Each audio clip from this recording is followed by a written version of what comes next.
hooyo way dayacan yihiin awlaadda yaryar iyo aabahood way dayacan yihiin daadka maalin walba laga reebaa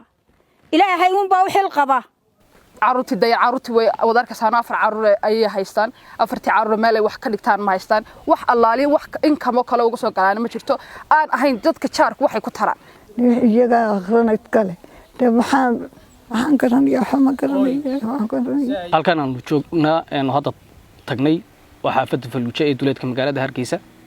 Ismaaciil Cabdi Xaashi waa aabahan aniga hadda agteeda jiifa ee gidaarka ku tiirsan waxa uu ka soo dhacay masaajidka Calimataan ee magaalada Hargeysa xilli uu socday dhismaha masaajidku caruurtan aad aragtaan waa caruurta uu dhalay dhabahan xaaladoodu maaha wax laga warrami karo qof u yimid mooyaan cid ka warrami kartaa ma jirto aabahani muddo 8 sanadood ayuu geedkan aanu hadda hoos taaganahay aan hoos joogno oo hoos fadhiyay kaliya cid miciinka waxa ay tahay marwada uu qabo iyadun baa la daala dhacda ceelo ma qodna cidina ma maqna sida aad ka wada warqabtaan xaaladda caafimaad ee magaalada Hargeysa waxa ay noqotay iib maanta hadii la yiraahdo farmasi geeya waxa uu baahan yahay lacag qoyskan iyo dadka la jaarkii intuba waxay sheegeen in dalka gudihiisa waxba lagaga qaban kari waayay balse ay dhaqaatiirtu ku wargeliyeen in dalka dibadiisa uu caafimaad ku heli lahaa haday loo helo awood dhaqaale lagu qaado waxay codsanayaan dadka jaarka iyo hooyadan iyo marwada reerku in la soo caawiyo si aabahan xaaladiisa caafimaad loola tacaalo waxa uu ka soo dhacay masaajidka Calimataan ee afarta dabaqa dhabarka ayuu ka jabay lafta dhabarka ayaa jabay dhaqdhaqaaq ma jiro 8 sanadood ayaa kolla wheelchair lagu sii riixaa kolla lagu soo riixaa dhabahan maanta nin xanuunsanaya uu baa dareemi kara xaaladda caafimaad ee haysata odayga waxaanu idinku codsanaynaa qof kasta oo soo gaaro muuqaalka iyagu in ilaahay dartii u soo caawiyaan waxna ula soo baxaan una taageeraan dhibta haysata Ismaaciil iyo reerkiisa hooyo way dayacan yihiin awlaadda yaryar iyo aabahood way dayacan yihiin daadka maalin walba laga reebaa ilaahay uun baa u xil qaba adoontii awlaadda dhashayna suuqay ku maqantay uga soo xoogsataa bariiska u raadinaysa daadkana cidi kama reebi karayso halkan aanu la jaarnaanu maalin walba kaga yaacna waxna uma qaban karo xoogna kuma qaadi karo marka waxaanu dawladda ka codsanaynaa in adoonka halka laga qaado lagana bedelo meesha ayaanu dawladda ka codsanaynaa hoose ka codsanaynaa inay adoonka meesha laga bedelo ku cadilan isaga iyo awlaadiisa daadku qaadayo adoontiina ay bariiska u raadinaysan cidiba ka qaadi karin in ogeyn cisho walba halkaas laga jabaayo dadku kaga qaadaa jaarashu lamana qaadi karayo marka hadii samafal jiro oo khayr laga shaqeeyo adoonka loo tabaruco hana laga qaado meeshaanu leenahay haday islaanimo jirto taan walba haday dhuuntu dalooshan ayaga u taalay hawsh aba Ismaaciil Cabdi Xaashi waxa ku dhacday isagoo sidiisii awlkii horeba looga bartay ku jira hawshiisa maalaheed ayaa qadar baa ku yimi shil baa ku yimi wuxuu ka soo dhacay dabaq uu dhisay oo masaajid ahaa 8 sano ka hor 2014 aba Ismaaciil Cabdi Xaashi waxa loo sheegay markii dhaqaatiirtii la geeyay inuu ka jabay spinal cord-ka amba soo taqaanaan xangulaha isla markaa dalka gudihiisa aan waxba lagaga qaban kareen aba Ismaaciil Cabdi Xaashi wuxuu noqday hawlgal buu noqday paralysis buu noqday qoyskii kaliya uu ku tiirsanaana waxay waayeen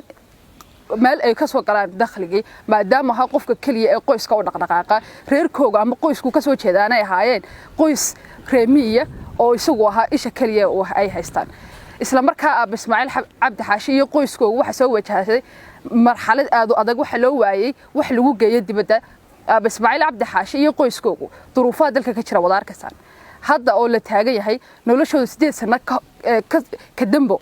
waxa ku dhacday inay waxba waayaan caruurtii way wadarka saana afar caruur ay haystaan afartii caruur meel ay wax ka dhigtaan ma haystaan wax allaali wax income kale uga soo galaan ma jirto aan ahayn dadka jaarku waxay ku taraan hadii lacag siino maanta lacagtaas way biri dhamaanaysaa laakiin waxa weyn ugu baahan waxa weeyaan inuu dib u istaago cagihiisa dib u helo Ismaaciil Cabdi Xaashi dibadda lacag lagu geeyo maadaama ay iyaga dan yar yihiin inay heli kareen awoodda ay ku helayaan marka waxa loo baahan yahay iska soo urursan wixii Ilaahay siiyo walaalaha muxsiniinta waxaan ka codsanaynaa inay wax ku soo tarayaan dadka waxba idilama waxad bixinaysaan sadaqaydii sadaqa caruurtiinaydii inaad ku soo caawisaan insha Allah wixii ku soo caawin kartaan Ismaaciil Cabdi Xaashi baadil 8 sanadood inuu sidaa ahaa uu geedka hoos fadhiyay oo sidaa uu dul meermeerayni oo waxba loo waayay dee ilaahayga weyne waaxid idinkuna waad arkaysaa wuxuu ahaa raggan muruqmaalka ah ka shaqeeya dhiska dabeetana maalin maalmo ka mid ayuu dhiska ka soo dhacay dabeetana laftan dhabarka ayay wax ka gaadheen halkan xangullada dabeetana dhakhaatiirtii waxayna yidhaahdeen dalka gudihiisa waxba lagagama qabanayo dalka dabadihiisa uun baad geyn kartaan sida hindiya maleesiya meelahaasoo kale ayaa dhabarka lagu qalayaa dabeetana muddo 8 sano iminka xanuunkan Ismaaciil waa la gogoliyaal maxaa la yiraahdaa ayay dhulka ayuu ku dhacay dabeetana halkan dhabarka ayuu dhulka ku dhuftay dabeetana xanuunkii muddo kadib uu ku soo baxay marka waxaanu ku ogaanay iskaamka amba waxaan imaaraadka la mariyo walaalo maadaama aan awood u weynay aanu Ismaaciil meel ku geyno muddo dheerna uu xanuunka qabay maxaa la yiraahdaa xanuunkiina ku soo tarayo oo maanta uu hadli kareynin iminka jawaab kuma soo celin karo maxaa la yiraahdaa cuntada oo kale wax yar oo dareeraa mooye ma cuni karo gurigii markuu ka soo baxay oo laydhan aanu ku soo qaadnay gaari curyaankan aad arkayso maxaa la yiraahdaa laydhan ayaanu maalintii ku haynaa habeenkiina waqti dambe ayaan xiraynaa marka walaalo maadaama Ismaaciil dhibaatadaasi haysato ilaahayna uu keenay ummadda muslimiinta oo walaalihii waxaanu ka codsanaynaa inay soo caawiyaan si dhakhtar loo geeyo dhakhaatiirtaanu geynay waxay nagu yidhaahdeen ninkani lafta dhabarka ayuu wax ka qabaa lafahan dhabarka ayaa diicsamay dabeetana xangulladii iyo neerfihii ayay maxaa la yiraahdaa cadaajiyeen dabeetana ninkan waa baaralays maxaa la yiraahdaa labadii afartiisa waaxood midna ma shaqaynayo marka kolkii uu hadlayay laakiin iminka hadalkii cuntadii waxyaalo badan baa ku biiray sida hurdadii oo kale alxamdulillah walaalo maanta ilaahay baan ku tiirsanahay ilaahay ha barakeeyo jaarkan maxaa la yiraahdaa iminka dadkan aad arkaysaan waa jaarku alxamdulillah way naga warhayaan laakiin waqti xaadirkan uu iska adag yahay dawadna waliba intiisa la daala dhacaya nagu hadal garanayno waxba ma kala garanayno waxaan ku 8 sanadood sida anaguna sanbano u dujo adduun ma hayno waxaanu ku qaadna ma hayno waxaanu ku meel marna ma hayno waxa ay isaga isku taagun bay noqdeen maanta ruux weyn waan anigu hadalku waa iga kala halaabaya oo waxba ma garanayo laakiin iyo waxaanu haynaa ujiyo ilaahiga weyne waaxid yahay kula jiro leeyahay la qabto dadweynuhuna isaga weyne waaxid ah soo caawiyaan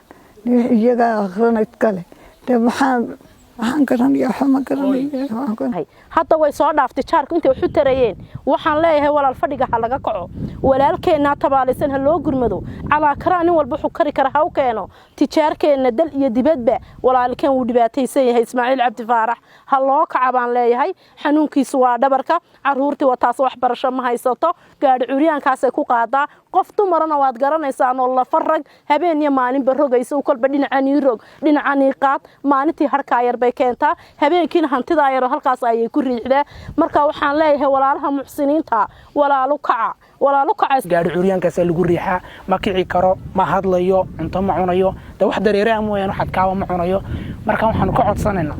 walaalaha ganacsatada reer Soomaaliland dal iyo dibad meel joogaanba in la soo caawiyo abahan ubadkiisu wax barasho ma haystaan hantina halkaas ay galaan boodka arkay meesha ugu biyo mareenka ah oo haduu roob dooda mahigaan waxaan kulmiyay ay kaga hoydaan iyo meel ay ka galaan haysan maanta waxa ku tabarucaysa